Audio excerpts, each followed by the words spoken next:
बहुत ज़ायकादार होता है, बिलखुसूस अगर ताज़े माल्टे हों। एक तजर्बा करें, माल्टा लें, उसको नीचे से काटें, दाएं से काटें, ऊपर से काटें, नीचे से काटें। आपको हैरत हो कि अब जिधर से मर्ज़ी काट लें अंदर से माल्टे ही का रस निकलेगा। आप हैरान होंगे कि मैं आपको वो इन्फॉर्मेशन क्यों दे रही हूँ जो आप पहले से जानते हैं। ज़ाहिर है माल्टा है तो माल्टे के अंदर से माल्टे का जूस निकलेगा, अमरूद या सेब का तो नहीं। तो यही मेरा पॉइंट है, आप अंदर से जो होते हैं वही आपके अंदर से निकलता है।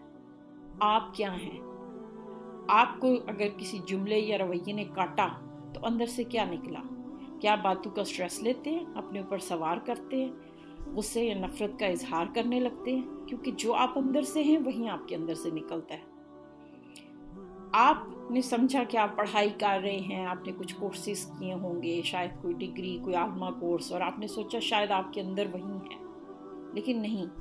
जब हालात से वास्ता पड़ता है और जो आप होते हैं असल में वही निकलता है। तो अपनी गुफ्तगू का जायज़ा लें, सिर्फ एक दिन के लिए देखें कि आपके जुमले क्या ज़्यादातर शिकवे शिकायत पर मबनी होते हैं, क्या आप दूसरों को इल्ज़ाम देते हैं। अगर इसमें से किसी भी सवाल का जवाब हाँ में है तो हमारे पास वो तमाम टूल्स मौजूद हैं जिससे ज़िंदगी में बेहतरी लाई जा सकती है।